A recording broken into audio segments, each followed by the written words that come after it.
శాశ్వతమైన ప్రేమతో మమ్మల్ని ప్రేమిస్తున్న మా ప్రియమైన పరలోకపు తండ్రి, పరిశుద్ధుడు అయిన మా దేవ, మీ పరిశుద్ధమైన పాదాలకు మా హృదయపూర్వకమైన వందనాలు, కృతజ్ఞతలు, స్తుతులు, స్తోత్రాలు చెల్లిస్తున్నాము తండ్రి.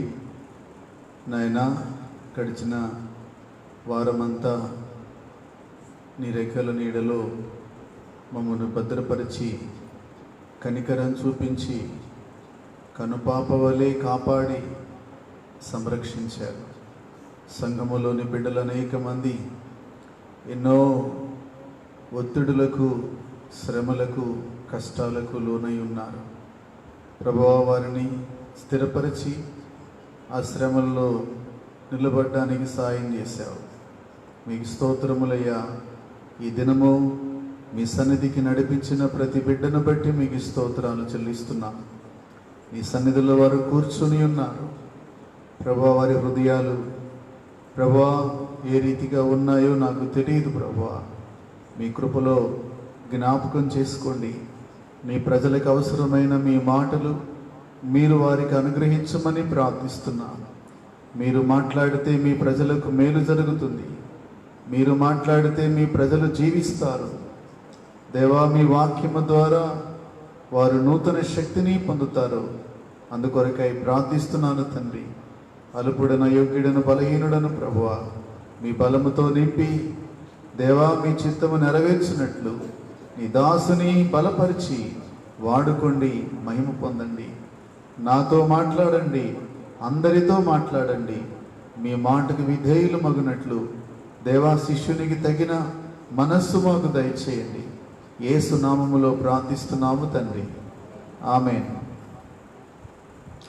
నా ప్రియమైన దేవుని సంగమా, దేవుని ప్రజలారా, ఈ దినము దైవారాధనలో పాల్గొన్న మిమ్మల్ని అందరిని బట్టి నేను దేవుని స్తుతిస్తున్నాను. దేవుని యొక్క మహా కనికరము ఈరోజు మనందరితో కూడా ఉంది. అందును బట్టి దేవునికి మనం కృతజ్ఞతాస్తులు చెల్లింపబద్ధులమై ఉన్నాం. దేవునికి మహిమ కలుగును గాక. హల్లెలూయా. ఈరోజు దేవుని యొక్క వాక్యమును మనం చదువుకుందాం. యెషయా గ్రంథము 55వ అధ్యాయము. యెషయా గ్రంథము 55వ అధ్యాయము. అందరూ కూడా దైవ గ్రంథాన్ని తెరిచి దేవుని యొక్క వాక్యాన్ని చూడాలని ప్రేమతో నేను మనవి చేస్తున్నాను. 6వ వచనాన్ని అందరూ చదువుకుందాం. యెహోవా మీకు దొరుకు కాలమునందు ఆయనను వెదకుడి, ఆయన సమీపములో ఉండగా ఆయనను వేడుకొనుడి. చాలు. నా ప్రియ దేవుని సంగమా, దేవుని ప్రజలారా, ఈ మాటలను మీరు జ్ఞాపకం చేసుకోవాలని ప్రభు పేరిట నేను మనవి చేస్తున్నా. ఇది మనకు తెలిసినటువంటి వాక్యమే. లోతైన మర్మము నేను మీకేమీ బోధించడం లేదు. ఈ మాటలు మీరు బాగా అర్థం చేసుకోండి. ఈ మాట ఎవరికి చెప్పబడింది అని మనం ముందుగా ఆలకిస్తే, దప్పికొనిన వారికి, రోకలు లేని వారికి, ఆహారము కాని దాని కొరకు కష్టపడే వారికి ఈ పిలుపు ఇవ్వబడింది. ఈ పిలుపులో మొదటి భాగం ఏంటంటే 3వ వచనం చదువుదాం. చెవియొగ్గి నా యొద్దకు రండి, మీరు వినిన ఎడల మీరు బ్రతుకుదురు. నేను మీతో నిత్య నిబంధన చేసేదను, దావీదునకు చూపిన శాశ్వత కృపను మీకు చూపుదును. ఇక్కడ ఇది ప్రత్యేకించి ఒక ఇశ్రాయేలు సమాజానికి మాత్రమే చెప్పిన మాట కాదు. దప్పికొనిన వాళ్ళు ఇశ్రాయేలీలు మాత్రమే కాదు. దప్పిక అనేటువంటిది మరి ప్రజలందరికీ ఉంటుంది. మరి 2 కాళ్ళతో నడిచేటువంటి మనుషులందరికీ కూడా దప్పిక, ఆకలి ఇవన్నీ కూడా ఉంటాయి.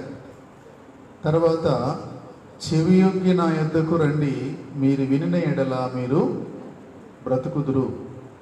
నేను మీతో నిత్య నిబంధన చేస్తాను. ఏ నిబంధన అది?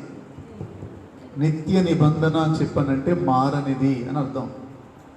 అది ఇంకెప్పుడు అలాగా ఉండవలసిందే అనేటువంటిది ఆ యొక్క నిబంధన. ఆ యొక్క నిబంధనకు మొదటిగా ఎవరైతే దేవుని మాటకు చెవియొగ్గుతారో, ఎవరైతే దేవుని మాటకు చెవియొగ్గుతారో మరి వారితో ఆయన నిబంధన చేస్తాడు. ఆ నిబంధన చేసిన తర్వాత దావీదునకు చూపిన శాశ్వత కృపను చూపిస్తాడు. ఈ భాగం యొక్క ఉద్దేశం ఏంటంటే ఇది ఫలానా వాళ్ళకని చెప్పబడినటువంటి మాట అయితే కాదు. అందుకు వారికి చెవియొగ్గి వినండి అని చెప్పి రెండవ మాటగా ఏందని చెప్పినదంటే యెహోవా మీకు దొరుకు కాలమునందు ఆయనను వెదకండి అని చెప్తున్నాడు. ఆయన సమీపములో ఉండగానే వేడుకోండి, వెదకండి, వేడుకోండి. 3వ వచనంలో చెవియొగ్గి నా యొద్దకు రండి, నా మాట వినండి. చెవియొగ్గి నా యొద్దకు రండి, నా మాట వినండి. ఈ మాటల మీద మీ మనసు పెట్టాలని ప్రేమతో నేను మనవి చేస్తున్నాను. యెహోవా దొరికే కాలము అని వ్రాయబడింది. యెహోవా దొరికే కాలము అని మనం ఆలోచిస్తే అబ్రహాముతో దేవుడు మాట్లాడాడు. ఆదికాండం 12వ అధ్యాయంలో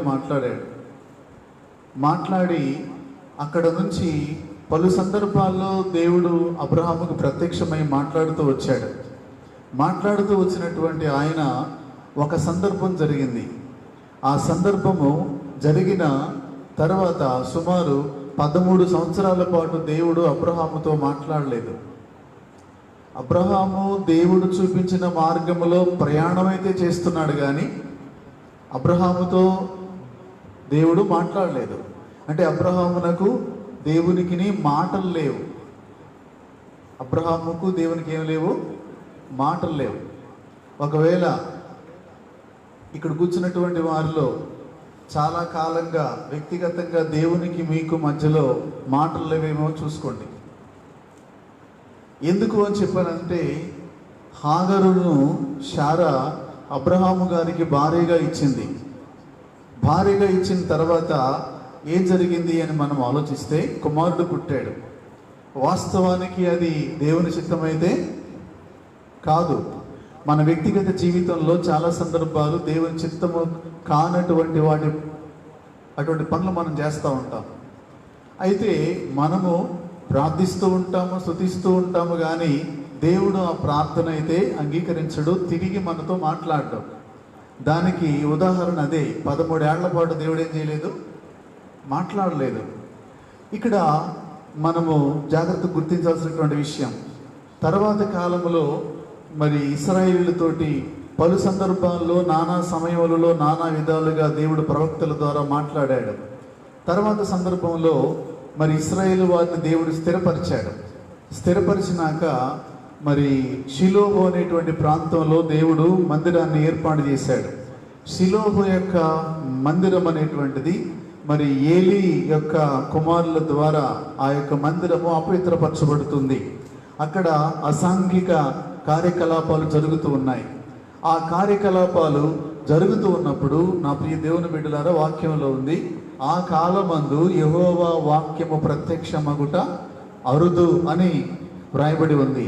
వాక్యమే దేవుడు గనక వాక్య రూపములో దేవుడు ప్రత్యక్షము కాకపోతే దేవుడు మనకు ప్రత్యక్షము కానట్టే లెక్క. ఎందుకంటే ఆయన వాక్యమై ఉన్నాడు గనక. తరువాత సమూయేలు కాలములో దేవుడు మాట్లాడుతూ వచ్చాడు. దీన్ని మనము జాగ్రత్తగా అర్థం చేసుకున్నట్లయితే తరువాత మరి దానియేలు, జకర్యా ఇలాంటి ప్రవక్తల కాలము అయినాక సుమారు 400 సంవత్సరాల పాటు ఇశ్రాయేలుకు దేవునికి మధ్యలో సంబంధం లేదు. యోహాను వరకు, అంటే మలాకి నుంచి బాప్తిసం ఇచ్చు యోహాను వరకు 400 సంవత్సరాల పాటు అది ఒక చీకటి కాలం అంటారన్నమాట. ఎటువంటి నిబంధనలు, వాగ్దానాలు ఇశ్రాయేలు ప్రజల వారికి ఏమి లేవు. ఎందుకు అనేది మనము ఆలోచన చేసినట్లయితే దేవుడు పలు సందర్భాలలో ఆయన మాట్లాడుతూ ఉంటాడు, పలు సందర్భాల్లో ఆయన దర్శిస్తూ ఉంటాడు, పలు సందర్భాల్లో ఆయన మాట్లాడేటువంటి పద్ధతులు కొన్ని శ్రమల ద్వారా మనతో మాట్లాడతాడు, కష్టము ద్వారా దేవుడు మాట్లాడతాడు, పిల్లల ద్వారా దేవుడు మాట్లాడతాడు, చాలా సందర్భాల్లో చాలా మంది వ్యక్తుల ద్వారా మనతో మాట్లాడతాడు, కొన్ని సందర్భాల్లో అన్యుల ద్వారా కూడా దేవుడు మనతో మాట్లాడతాడు. ఈ మాట్లాడేటువంటి దేవుని యొక్క మాటలు మనము గుర్తుపట్టకపోతే, వాటిని సరైన రీతిలో మనము అర్థం చేసుకోకపోతే మన మార్గాలు వేరుగా ఉంటాయి.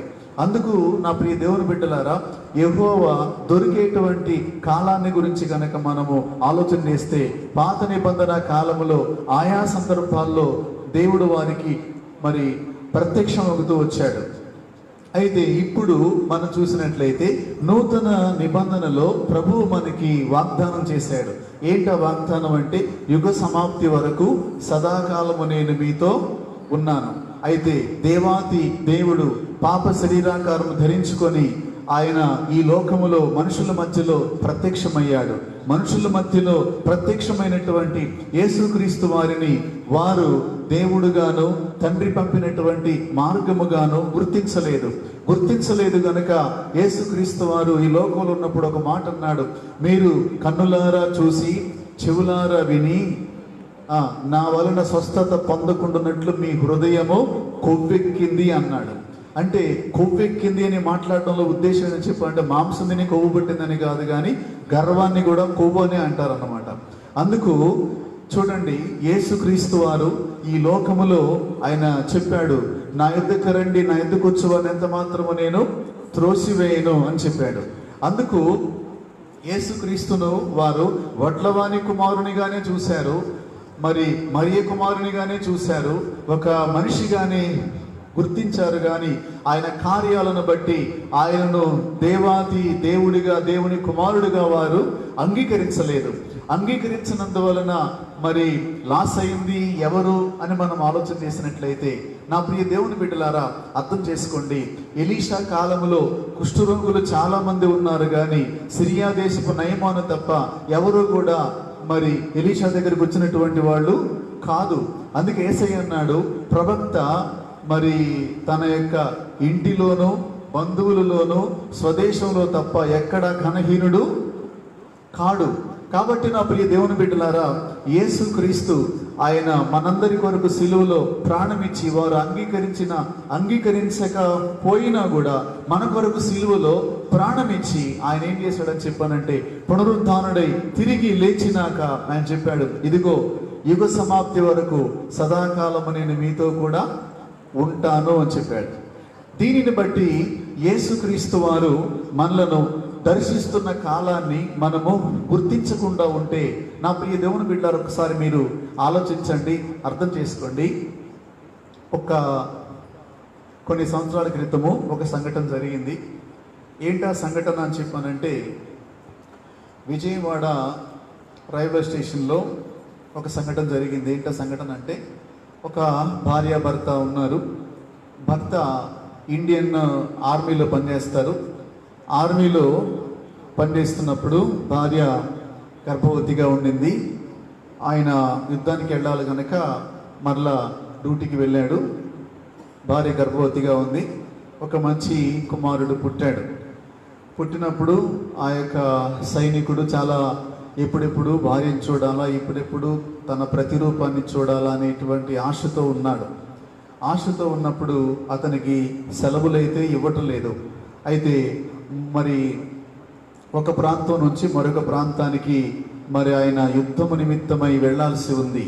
అయితే ఒక దినాన మరి విజయవాడ రైల్వే స్టేషన్లో గుండా ఆ ట్రైను వెళ్లాల్సి ఉన్నప్పుడు అతను ఏం చేశాడని చెప్పానంటే, తన భార్యకు కబురు పెట్టాడు, విజయవాడ రైల్వే స్టేషన్లో 2 నిమిషాలు ట్రైన్ ఆగుతుంది, కాబట్టి అమ్మా నీవు బాబుని తీసుకొని రా, నేను నిన్ను బాబుని చూడాలి అని చెప్పి అతను చెప్పాడు. నా ప్రియ దేవుని బిడ్డలారా, ఈమె చాలా సంతోషం వేసింది, చాలా ఆనందం కలిగింది. తన భర్తను చూడాలని, బాబుని చూపించాలని చెప్పానని చాలా ఆశపడింది. ఆ ట్రైను మరి 12 గంటలకు వస్తుంది. ఈవిడైతే 9 గంటలకే వెళ్ళి కూర్చుంది. ఎందుకంటే ఆ యొక్క ఆశ ఆ రీతిగా ఉంది, ముందుగా వెళ్ళి కూర్చోవాలని చెప్పానని. మొత్తం మీద కూర్చొని ఆమె ఒక దగ్గర ఆనుకొని మరి గోడ పక్కకు వెళ్ళి బాగా నిద్ర వస్తుంది ఆమెకు. ఆ ట్రైన్ రాబోయే సమయానికి ఆ యొక్క పిల్లవాడికి పాలిస్తూ ఆమె నిద్రపోతూ ఒక పక్కన కూర్చొని ఉంది. ట్రైన్ వచ్చింది. వచ్చిన తర్వాత ఆతృతగా ట్రైన్ దిగి ఆ వ్యక్తి కేకలు వేస్తూ ఉన్నాడు. తన భార్య పేరు పిలిచి, ఎక్కడున్నావు ఎక్కడున్నావు ఎక్కడున్నావు, అటు ఇటు పరిగెత్తా ఉన్నాడు. అక్కడ ఉన్నటువంటి గార్డ్ ఒక అతను అడిగాడు, ఏంటి సార్ ఏంటండి అని చెప్పంటే, నా భార్య వచ్చిన ట్రైన్ ఎక్కువసేపు ఉండదు, నేను నా భార్యను చూడాలి, బాబుని చూడాలి నేను అని చెప్పానంటే ఇతని యొక్క మరి ఆ యొక్క బాధ దుఃఖము అటు ఇటు అందరూ పరిగెత్తుతూ ఉన్నాడు, చూస్తూ ఉన్నాడు. ఆ దినమున ట్రైను మరి వాళ్ళందరూ కూడా చూసి ఏం చేశారని చెప్పండి, ఒక 5 నిమిషాలు ఎక్స్ట్రా ఆపారు. కానీ ఈమె నిద్రపోతూనే ఉంది. ఇక్కడ నిద్రపోయేడు గురించి నేను చెప్పట్లేదు, విజయవాడ రైల్వే స్టేషన్ విషయం చెప్తున్నాను. నిద్రపోతూ ఉంది. తర్వాత చూసి బాగా ఏడ్చాడు. ట్రైన్ బయలుదేరుతుంది, తను యుద్ధానికి వెళ్ళాలి కాబట్టి వెళ్ళిపోయాడు. ట్రైన్ వెళ్ళిపోయిన తర్వాత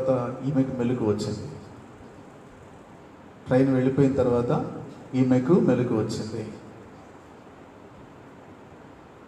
మెలకు వచ్చి చూస్తే టైం 12 దాటిపోయింది, 10 నిమిషాలు అవుతుంది. అయ్యా పలానా ట్రైన్ వచ్చిందా అని చెప్పానంటే, వచ్చిందమ్మా వెళ్ళిపోయింది ఇప్పుడే అని చెప్పానని అంటే, అప్పుడు ఏడుస్తూ కూర్చుంది. ఎవరు అమ్మా నువ్వు, మరి నీ పేరేం పేరు అని చెప్పానంటే, పలానా పేరేం చెప్పింది. పలానా పేరేం చెప్పినప్పుడు నీ పేరు పిలిచి అతను ప్లాట్ఫారం అంతా ఏడుస్తూ ఎంతగా పరిగెత్తాడో అతని బాధ మేము చూడలేకపోయాము. మరి బుద్ధి లేనిదానా నువ్వు ఎందుకు ఇలా చేసావు అని చెప్పాను అక్కడ ఉన్నటువంటి వాళ్ళు. తర్వాత అతను ప్రాంతానికి వెళ్ళిపోయిన తర్వాత యుద్ధంలో అతను చనిపోయాడు. యుద్ధంలో చనిపోయిన తర్వాత కొద్ది రోజులకి బట్టలు పార్సిల్ వచ్చేసింది. నా ప్రియ దేవుని బిడ్డలారా, యుద్ధానికి వెళ్ళిన తర్వాత చంపడం చావడం రెండే ఉంటాయి. కానీ ఆమె తన భర్త యొక్క ఆశను తీర్చలేకపోవడానికి కారణం ఏంటి? భర్త సమీపానికి రాలేదా? చెప్పాలా? సమీపానికి వచ్చాడు, కానీ అందుకే దేవుడు చాలా సందర్భాల్లో మనతో మాట్లాడుతున్నాడు, మనకు అర్థం కావడం లేదు, దేవుని స్వరము గుర్తించడం లేదు. పాస్టర్ గారు ఏదో చెప్తున్నారని చెప్పి అనుకుంటున్నారు చాలామంది. నా ప్రియ దేవుని బిడ్డలారా, దేవుని స్వరాన్ని గుర్తుపట్టినటువంటి వారిని కొంతమందిని జ్ఞాపకం చేయాలనుకుంటున్నాను ఈరోజు నేను మీకు. ఎందుకని చెప్పానంటే, ఆయన సమీపంగా దాటిపోతున్నాడు. మనం అలాగే ఉండిపోతున్నాం. ఏ నిద్రలో ఉంటున్నామో తెలియటం లేదు, ఏ పరిస్థితుల్లో ఉంటున్నామో అర్థం కావడం లేదు. ఈ మధ్యాహ్న కాల సమయంలో మీరందరూ మనసు పెట్టి ఆలకించాలని ప్రేమతో నేను మనవి చేస్తున్నాను. నా ప్రియ దేవుని బిడ్డలారా, ఒక దినాన ఆయన పుట్టి 30 సంవత్సరాలు, 3.5 సంవత్సరం యెరూషలేములో ప్రతి గ్రామంలోనికి వెళ్ళి ఆయన సువార్తను బోధించాడు. ప్రతి ప్రాంతానికి వెళ్ళి సువార్తను చెప్పాడు. సువార్తను చెప్పి యెరూషలేము నగరమైన పట్టణానికి వచ్చాడు. ఆ పట్టణానికి వచ్చి నా ప్రియ దేవుని బిడ్డలారా, ఆయన ఒక రోజు ఏం చేశాడని చెప్పానంటే, లూకాసు సువార్త 19వ అధ్యాయము 41 నుంచి. లూకాసు వార్త 19. ఆయన పట్టణమునకు సమీపించినప్పుడు దానిని చూసి దాని విషయమై ఏడ్చి, నీవును ఈ నీ దినమందైనను సమాధాన సంబంధమైన సంగతులు తెలుసుకొనిన ఎడల నీకెంతో మేలు, కానీ ఇప్పుడవి నీ కన్నులకు మరుగు చేయబడి ఉన్నవి. ప్రభువు నిన్ను దర్శించిన కాలమును నీవు ఎరుగుకుండా ఉన్నావు. నా ప్రియ దేవుని బిడ్డ, ఈ మాట ఆలకించండి. స్వయంగా యేసుక్రీస్తు వారు మాట్లాడుతున్నారు. యెరూషలేమా, ప్రభువు నిన్ను దర్శించిన కాలము, దేవుడు నిన్ను దర్శించుచున్న కాలము, దేవుడు నీ మధ్యలో సంచరిస్తున్న కాలమును నీవు ఎరుగుకుండా ఉన్నావు. దేవుడు దర్శించలేదా? దేవుడు మాట్లాడలేదా? దేవుడు ప్రత్యక్షము కాలేదా? ప్రభువు నిన్ను దర్శించిన కాలము ఎరుగుకుండా ఉన్నావు. కారణం ఏంటంటే ఇప్పుడు ఆ సంగతులు నీకు మరుగు చేయబడి ఉన్నాయి. నీవు ఈ దినమందైనా సమాధాన సంగతులు ఏంటా సమాధానం అని చెప్పానంటే, మీ పాపములు రక్తము వలె ఎర్రగా ఉన్నను, అవి గొర్రె బొచ్చు వలె తెల్లగా అగును. రండి మన వివాదము తీర్చుకుందాం, రండి మనము సమాధాన పడదాం. ప్రయాసపడి భారం వహించున్న సమస్త జనులారా నా యొద్దకు రండి, నేను మీకు సమాధానం ఇస్తానని దేవుడు పిలుస్తున్నాడు. కానీ ప్రభువు దర్శించిన కాలమును వారు గుర్తించలేదు. ఆ భర్త తనకు ప్రతిరూపాన్ని చూడాలని, తన కుమారుని చూడాలని ప్లాట్ఫారం మీద ఏడ్చుకుంటూ పరిగెత్తాడు. మత్తురాలై కూర్చుంది. యేసుక్రీస్తు వారు యెరూషలేము వీధుల్లో సంచరించి ఆయన పరలోకానికి వెళ్లాల్సినప్పుడు సమయము ఆసన్నమైనప్పుడు, తండ్రి యొద్దకు వెళ్లాల్సిన సమయము ఆసన్నమైనప్పుడు, యెరూషలేమా యెరూషలేమా యెరూషలేమా ప్రవక్తల చంపుదానా, కోడి తన పిల్లలను తన రెక్కల కిందికి చేర్చుకున్నట్లుగా నిన్ను చేర్చుకోవాలని నేను ఆశపడ్డాను, కానీ నీవు వల్లకపోతివి. ప్రభు నిన్ను దర్శిస్తున్నా నీవు పట్టించుకోకపోతివి. ఈ మాటలు నాకు కాదు అని నీవు అనుకున్నావు. అప్పుడు ఈ దేవుని బిడ్డారా, ప్రభు మనతో మాట్లాడే కాలం. చాలాసార్లు అనుకుంటాం, బెంజమినేలే ఆయన ఏదో చెప్తుంటాడు, నిత్యానందమేలే మనతో పనిచేసేవాడు కదా ఏదో చెప్తుంటాడు, అభిషేకమే కదంట్లే రోజు చెప్పే మాటలేగా నాకు నరుస్తూ ఉంటాడు అనుకుంటున్నారు. నా ప్రియ దేవుని బిడ్డ, ప్రభు నిన్ను దర్శించే కాలము నీకు అర్థం కావడం లేదు. ఆయన మన సమీపంగా దాటిపోతూ ఉన్నాడు. పలుమార్లు మనల్ని సందర్శిస్తూ ఉన్నాడు. వాక్యమైన దేవుడు పరిశుద్ధాత్మ ద్వారా నిన్ను సంధిస్తున్నప్పుడు ఆయన మాటకు స్పందించకపోతే నీ పరిస్థితి ఏంటి? ఒకరోజు ఒక స్త్రీ ఆ అవకాశాన్ని సద్వినియోగపరుచుకుంది. ఒక పురుషుడు ఆ అవకాశాన్ని సద్వినియోగపరుచుకున్నాడు.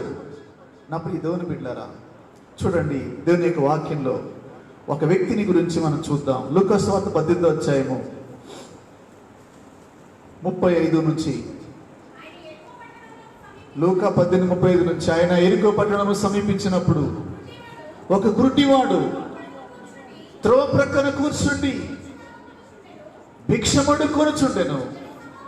జనసమూహము దాటిపోవచ్చున్నట్టు వాడు చప్పుడు విని ఇది ఏమని అడుగగా, వారు నజరేయుడైన యేసు ఈ మార్గమును వెళ్ళుచున్నాడని వారితో చెప్పిరి. చాలు.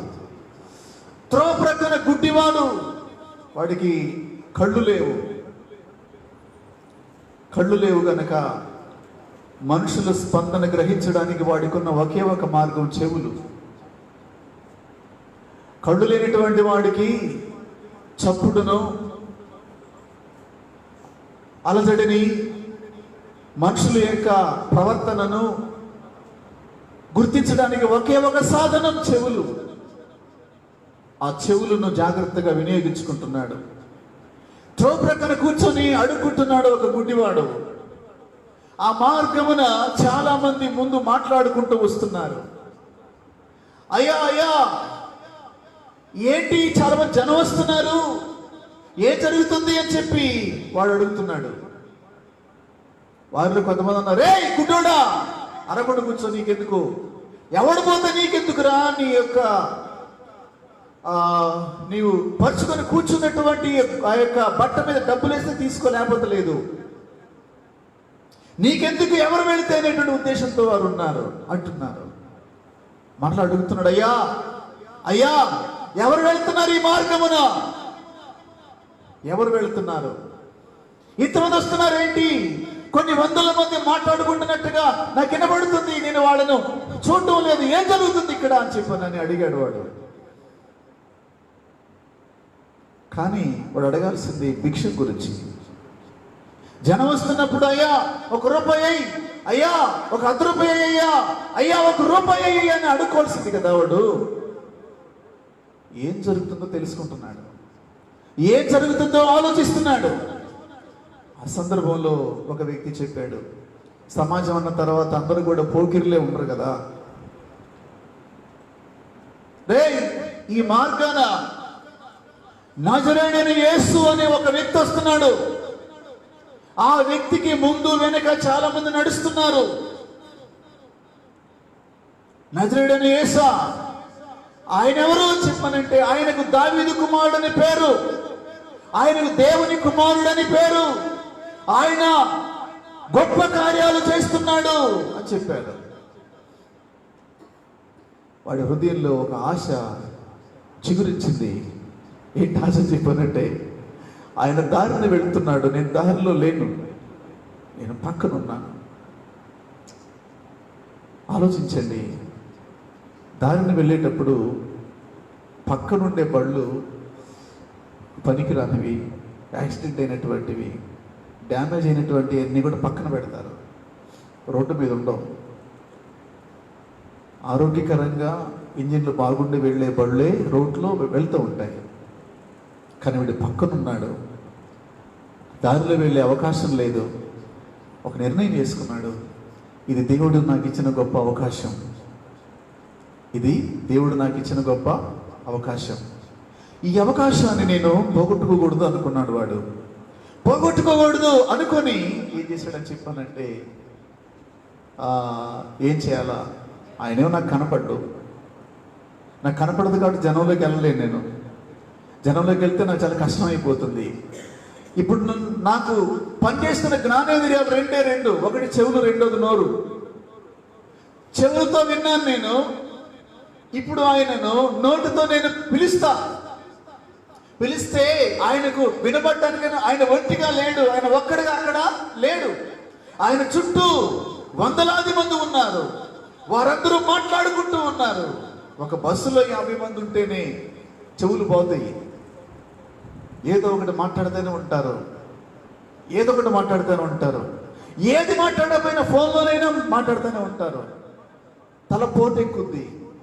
కాబట్టి ఇప్పుడు గడిచిపోతున్నప్పుడు ఎన్ని మాటలు ప్రజలు మాట్లాడుకుంటున్నారు, వారందరి మాటలు శబ్దము దాటి వీడి శబ్దం రావాలి. అంత పెద్దగా వాడు మాట్లాడాలి. నా ప్రియ దేవుని బిడ్డ, ఈరోజు నువ్వు ఆలకిస్తావా, అర్థం చేసుకుంటావా?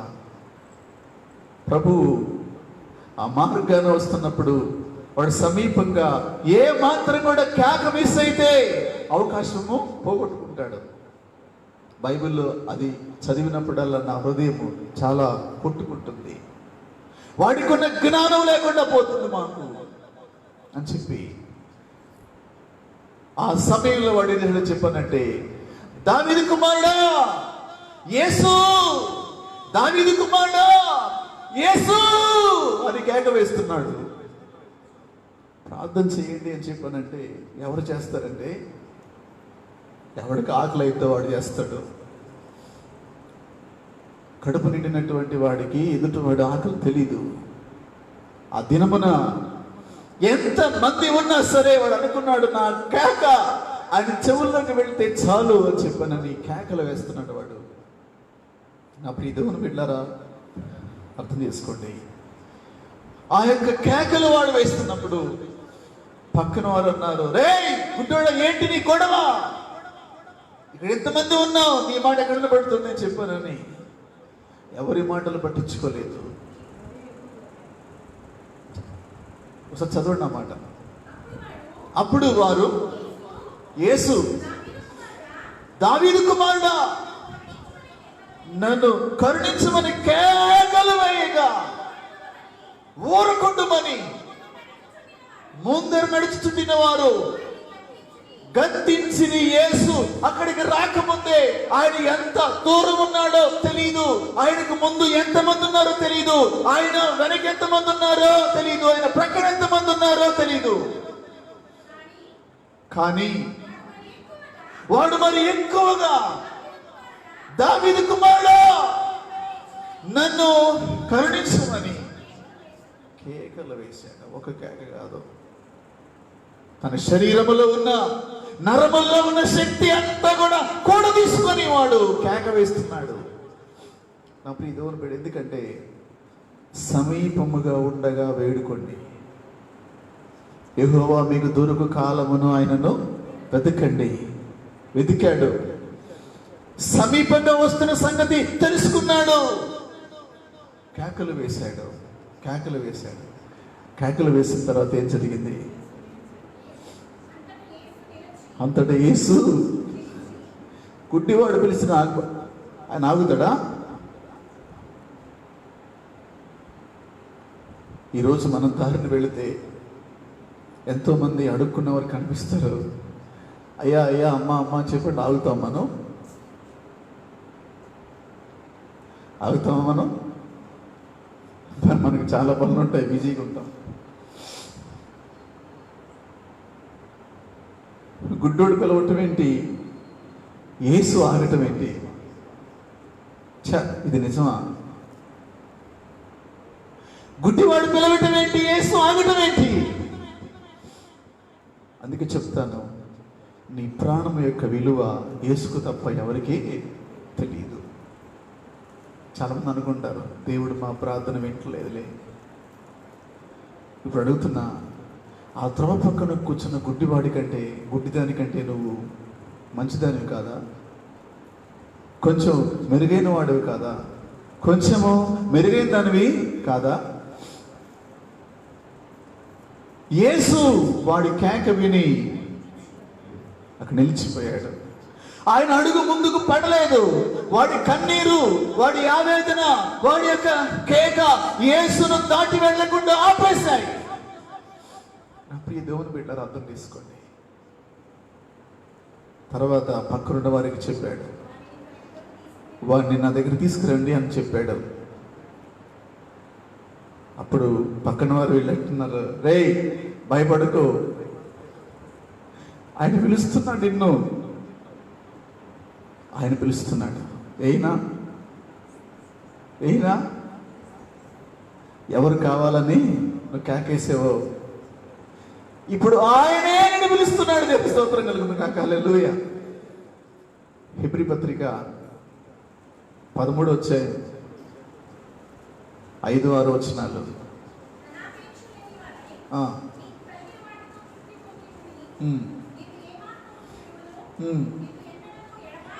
నిన్ను ఏమాత్రమును విడువను, నిన్ను ఎన్నడును ఎడబాయనని ఆయనే చెప్పాను కదా. కాబట్టి ప్రభువు నాకు సహాయకుడు, నేను భయపడను. అమ్మా, నరమాత్రుడు నాకేమి చేయగలడని మంచి ధైర్యముతో చెప్పగలవారమై ఉన్నాం. పచ్చిక గల చోట్ల ఆయనే నన్ను పరుండజేయును, శాంతికరమైన జలముల చెంతకు నన్ను నడిపించెను. పచ్చిక గల చోట్ల ఆయనే నన్ను పరుండజేయును, శాంతికరమైన జలముల చెంతకు నన్ను నడిపించెను. నా ఆకలి తీరెనే,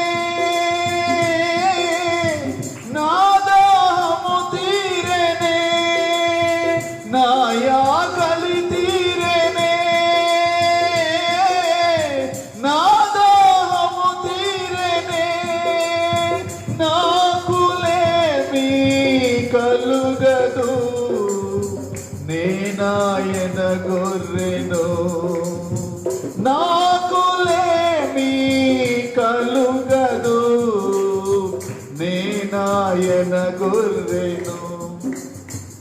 మంచి కాపరి నా కాపరి, గొప్ప కాపరి నా కాపరి. మంచి కాపరి నా కాపరి, గొప్ప కాపరి నా కాపరి. కాపరి, గాఢాంధకార లోయలలో నేను సంచరించినను, నీ దుడ్డు కర్రయు నీ దండము నన్ను ఆదరించెను. గాఢాంధకార లోయలలో నేను సంచరించినను, నీ దుడ్డు కర్రయు నీ దండము నన్ను ఆదరించును. నా భయమే పోయెనే, నా భారము తీరనే, నా భయమే పోయెనే, నా భారము తీరనే, నాకులేమీ కలుగదు, నేనాయన గొర్రెను, నాకులేమీ కలుగదు, నేనాయన గొర్రెను. మంచి కాపరి నా కాపరి, గొప్ప కాపరి నా కాపరి, మంచి కాపరి నా కాపరి, గొప్ప కాపరి నా కాపరి. నేనాయన గొర్రెను, నేనాయన గొర్రెను, నాకులేమీ కలుగదు, నేన గొర్రెను, నాకులేమీ కలుగదు, నేనాయన గొర్రెను. నా ప్రియ దేవుని సంగమా, వచ్చి చెప్పారు వాళ్ళు, రే ఆయన పిలుస్తున్నాడు నిన్ను, ఆయన్ని పిలుస్తున్నాడు, ఆయన్ని పిలుస్తున్నాడు రా చెప్పి. ఎంత పండగ వేసిందో వాడికి. మొట్టమొదటి వాడేసిన పని ఏంటంటే, వాడి ముందు డబ్బుల కోసం పరుచుకున్న పంట ఇసిరి పడేసాడండి వాడు, తీసి దెబ్బలు పడేసాడు వాడు. ఆయన పిలిచాడు నన్ను, ఆయన పిలిచాడు. చాలా సంతోషం వేసింది. వచ్చిన తర్వాత యేసయ్య అన్నాడు, నేనేం చేయాలా నీకు అన్నాడు. నేనేం చేయాలా? ప్రభువా నా కళ్ళు తెరువు. ఈ లోకంలో వాడికి కలిగిన అదృష్టం ఏంటంటే, వాడు మొట్టమొదటి కళ్ళు తెరిచి సృష్టికర్తను చూశాడు. అది వాడికి కలిగిన అదృష్టం. మన పుట్టిన కాడ నుంచి ఐ చూసి ఈ చూసి ఈ చూసి ఐ చూసి ఇప్పుడు కూడా చూస్తూనే ఉంటాం. మనం యేసును తప్ప, వాక్యాన్ని తప్ప లోకములో ఉన్నవాడిని చూస్తూనే ఉంటాం. మొట్టమొదటి దర్శనం. పుట్టిన ప్రతి బిడ్డ కళ్ళు తెరిచి తల్లినో తండ్రినో చూస్తారు. కానీ వాడు సృష్టికర్త అయిన దేవుణ్ణి చూశాడు. దేవుణ్ణి చూశాడు వాడు. యేసయ్య అన్నాడు, అలాగే నీ నమ్మిక చొప్పున నీకు, నీ విశ్వాసమే నిన్ను స్వస్థపరిచిన అని చెప్పాడు. వాడిని ముట్టినప్పుడు వెంటనే వాడి కళ్ళు తెరవబడ్డాయి. వాడు దృష్టి పొంది ఆయన వెంట వెళ్ళెను. దేవుని స్తోత్రం కలుగునుగాక. హల్లెలూయా, హల్లెలూయా. వాడు దృష్టి పొంది, అయ్యా నాకు కాపురం, పిల్లకాయలు, కుటుంబం అని చెప్పలేవాడు. వెంటనే వాడు చూపు పొంది దేవుని మహిమపరుస్తూ ఆయనను వెంబడించెను. నా ప్రియ దేవుని బిడ్డారా, యేసయ్య సమీపముగా ఉండగా వాడు వేడుకున్నాడు. యేసయ్య దర్శించిన కాలమును వాడు గుర్తుపట్టాడు. వాక్యమైన యేసు నిన్ను దర్శిస్తున్నప్పుడు, నా ప్రియ దేవుని బిడ్డ నీ కొరకు నేనేం చేయాలి అని అడిగినప్పుడు వాడు చెప్పిన మాట, అదే వాక్యమైన దేవుడు ఈరోజు నీతో మాట్లాడుతున్నాడు. ఈరోజు నేను దర్శిస్తున్నాడు. నా ప్రియ దేవుని బిడ్డ, ఈ మాట నీవు అర్థం చేసుకుంటావని ఆశపడుతున్నా, నీవు గ్రహిస్తావని ఆశపడుతున్నా. ఈరోజు నేను ఎక్కువసేపు మాట్లాడను, కానీ కొద్దిసేపు మిమ్మల్ని అందరినీ ప్రార్థనలో నడిపించాలని చెప్పి నేను కోరుకుంటున్నా. అందుకోసం ఒక చిన్న వాక్యం చదువుదాం. మత్తయి సువార్త 18వ అధ్యాయము 19వ వచనం. మరియు మీలో ఇద్దరు తాము వేడుకొను దేనిని గూర్చి అయినను భూమి మీద ఏకీభవించిన ఎడల పరలోకమందున్న నా తండ్రి వలన వారికి దొరుకును మీతో చెప్పుచున్నాను. చాలు. ఈ భాగంలో మీలో ఒకళ్ళిద్దరు, ఇద్దరు ముగ్గురు లేక దేనిని గూర్చి అయినను ఏకీభవించిన ఎడల. అబ్రహాముతో దేవుడు చెప్పాడు, యెహోవాకు చెప్పండి, అసాధ్యమైనది ఏదైనా ఉన్నదా అని చెప్పి. నాకు తెలిసి దేవునికి అసాధ్యమైనవి కొన్ని ఉన్నాయి. దేవునికి అసాధ్యమైనవి కొన్ని ఉన్నాయి. అవి ఆయన చేయలేడు. ఒకటి, మాట తప్పటం.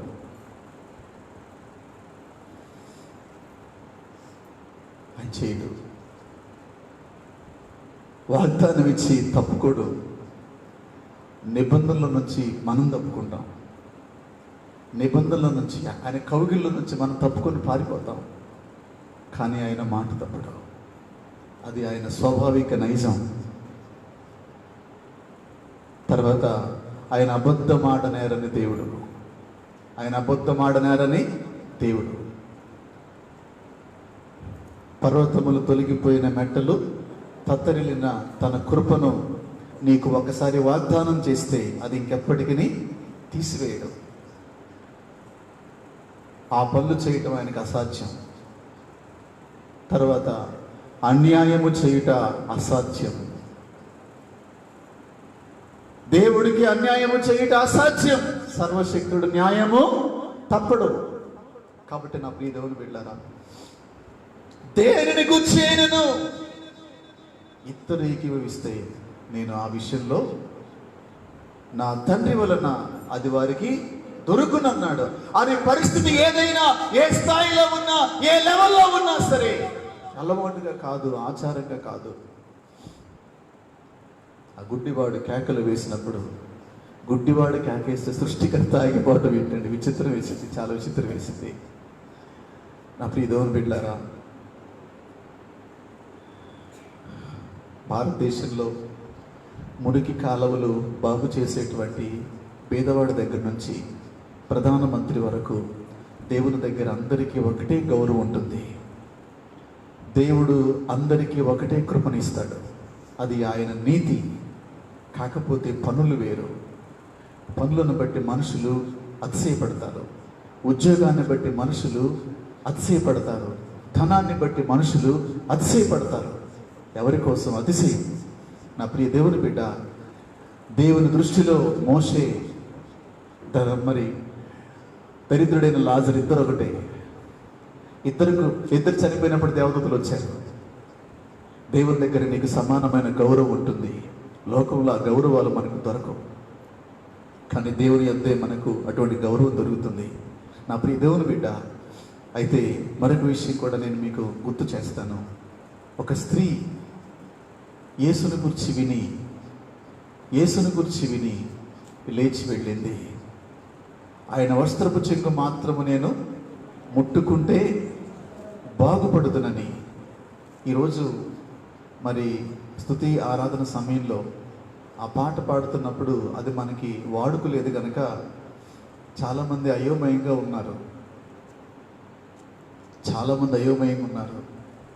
ఆ పాటకి ఉద్దేశం ఏంటంటే, నమ్మకమైన దేవుడువైనా నీవే నాకు చాలు యేసయ్యా, ఇంకేమి నేను కోరుకోనయ్యా అని చెప్పి. కష్టకాలమందు గుండె జారిపోయిన, నష్టం కలిగిన, సాయం చేసే నీ ఉంటే నాకు చాలు యేసయ్యా, సాయం చేసే నీ ఉంటే నాకు చాలు. నా ప్రియ దేవుని బిడ్డ, కొద్దిసేపు అందరం మోకాళ్ళ మీదకి వద్దాం, ప్రార్థన చేసుకుందాం. నా ప్రియ దేవుని సంగమా, నేను ఎక్కువ మిమ్మల్ని బతిమాలను కానీ వాక్యమైన యేసు, సజీవుడైన యేసు వాక్య రూపమై ఇప్పటి వరకు నీతో మాట్లాడుతూ వచ్చాడు. ఈ సమయంలో హృదయాన్ని తెరిచి ఆ గుడ్డి వారిని వల్లే ఆయన్ని పిలుస్తావా? యేసు, నన్ను కరుణించు.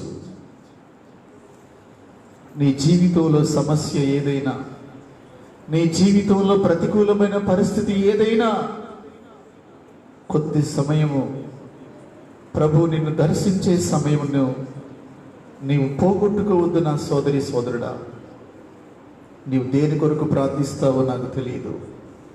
నీ జీవితంలో దేని కొరకు వేడుకుంటావో తెలియదు. మమరే సంగమా, ప్రభు నిన్ను దర్శించిన కాలముని వెరుక్కుండా ఉన్నావేమో జ్ఞాపకం చేసుకో. ప్రతి ఒక్కరు కూడా ప్రార్థన చేయండి.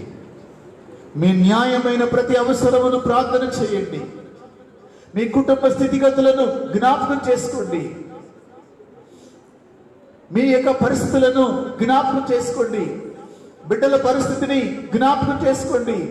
కుటుంబంలో పాలిభాగస్తుల యొక్క స్థితిని జ్ఞాపకం చేసుకోండి. ఆత్మ సంబంధమైన విషయాల్లో నష్టపోయినటువంటి వాటిని జ్ఞాపకం చేసుకోండి. ఆర్థిక విషయాల్లో జ్ఞాపకం చేసుకోండి. దేవుడు నిన్ను దర్శిస్తున్న సమయం. అందరూ కొంత సమయం ప్రార్థన చేయండి. అందరూ కొంత సమయం ప్రార్థన చేసుకోండి. ప్రార్థన చేయమని మనము ఒకరితో ఒకరు చెప్పుకుంటాం. నా ప్రియ దేవుని బిడ్డ, ఒకవేళ నీకంటూ వ్యక్తిగతముగా ఏ కష్టం లేకపోతే నీ పక్కనున్న అక్క కొరకు ప్రార్థన చేయి తల్లి. నీ ప్రక్కనున్న సహోదరి కొరకు ప్రార్థన చేయి. నీ తోటి వారి కొరకు ప్రార్థన చేయి. కుటుంబములో నెమ్మది లేక, కుటుంబములో సమాధానము లేక బాధపడుతున్నారు. ఆత్మీయ స్థితిలో ఎదగలేక బాధపడుతున్నారు. కుటుంబ సమస్యలతో మనశ్శాంతి లేకుండా ఉన్నారు. బాగుగా బ్రతుకుతున్న వారిలో ఉండి చచ్చిన వారి వల్లే బ్రతుకుతున్నారు. అందరూ నోరు తెరిచి ప్రార్థన చేయండి. అందరూ కూడా ప్రార్థన చేసుకోండి. ప్రభు నిన్ను దర్శించే సమయం, ప్రభు నీతో మాట్లాడే సమయం. మీ పరిస్థితుల గురించి ప్రభుతో మాట్లాడండి. ఆయన మన మధ్యలో సంచరిస్తున్నాడు. వాక్యమైన యేసు నీ హృదయంలో ఆయన కదులుతున్నాడు. వాక్యం ద్వారా నేను దర్శించాడు. నా ప్రియ దేవుని బిడ్డ, ప్రార్థన చేసుకో. ఇంత మంచి అవకాశము తర్వాత నీకు రాకపోవచ్చు. నువ్వు దేని కొరకు ప్రార్థిస్తావు వచ్చి నీ హృదయ వేదన ఆయన ముందు పంచుకో. మనుషులకు చెప్పి బాధపడ్డావేమో, మనుషులకు చెప్పుకొని ఒకవేళ అవమానపడ్డావేమో. నా ప్రియ దేవుని బిడ్డ, దేవుడిని దర్శిస్తున్నాడు. అక్క, చెల్లి, సహోదరుడా,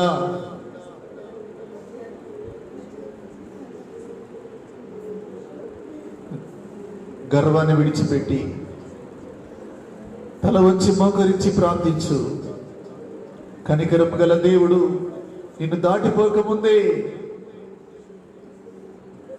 దయగలిగిన ప్రభు నిన్ను దాటిపోకముందే, నా ప్రియ దేవుని సంగమా,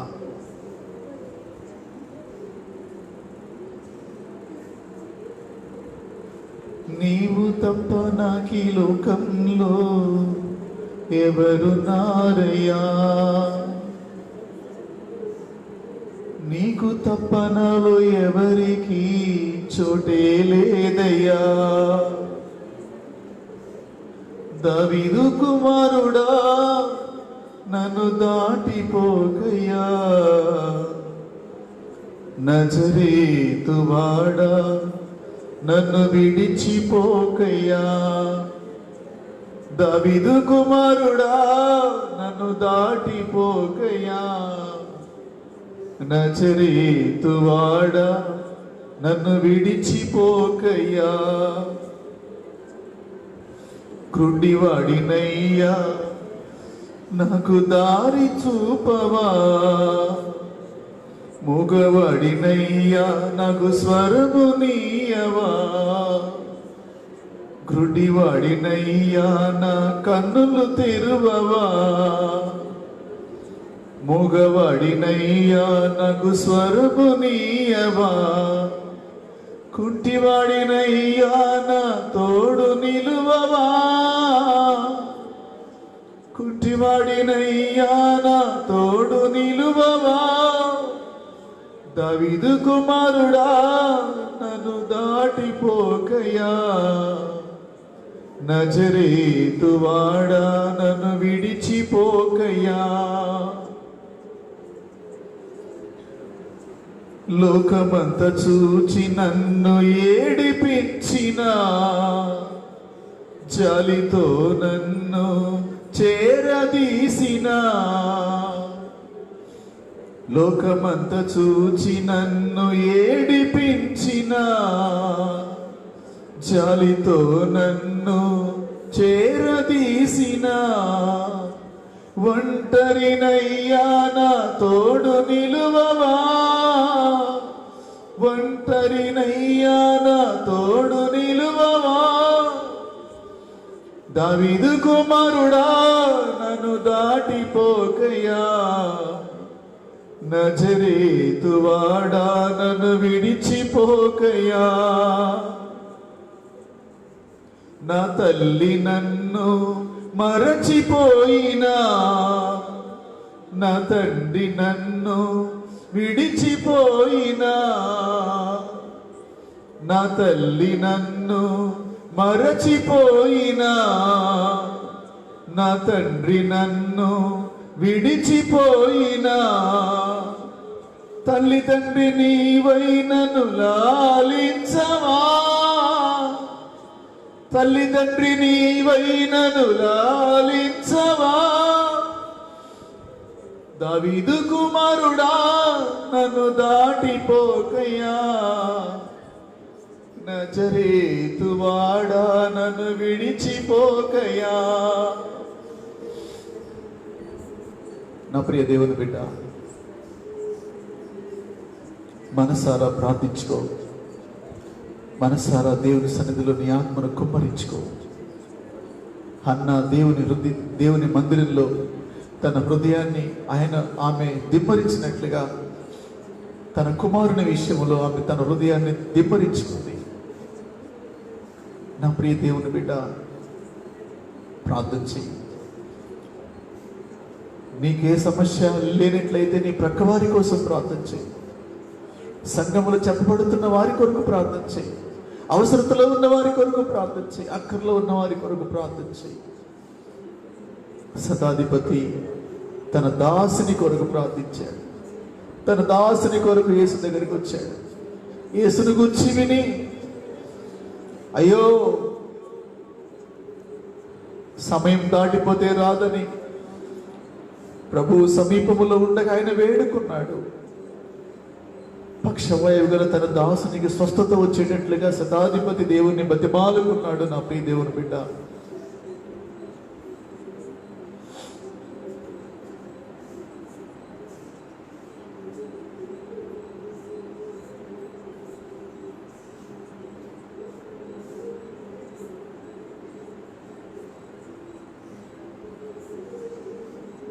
శాశ్వతమైన ప్రేమతో మమ్మల్ని ప్రేమించుచున్న మా ప్రియమైన పరలోకపు తండ్రి, పరిశుద్ధుడు అయిన మా దేవ, మీ పరిశుద్ధమైన పాదములకు స్తోత్రములు.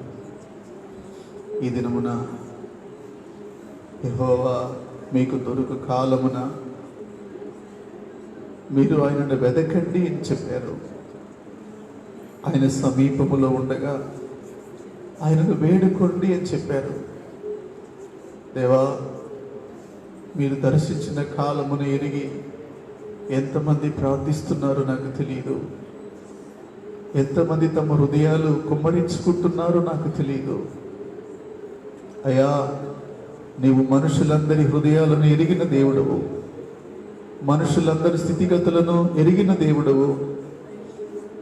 వారి ప్రార్థన చొప్పున వారికి నీవు అనుగ్రహించుదువుగాక. వారి ప్రార్థన ఫలాలు వారు పొందుదురుగాక. దేవా మీకు స్తోత్రము చెల్లిస్తున్నాను తండ్రి. ఈ లోకములో ప్రస్తుత కాలములో ఏ కుటుంబములో కూడా శాంతి లేదు, నెమ్మది లేదు, సమాధానము లేదు నాయన.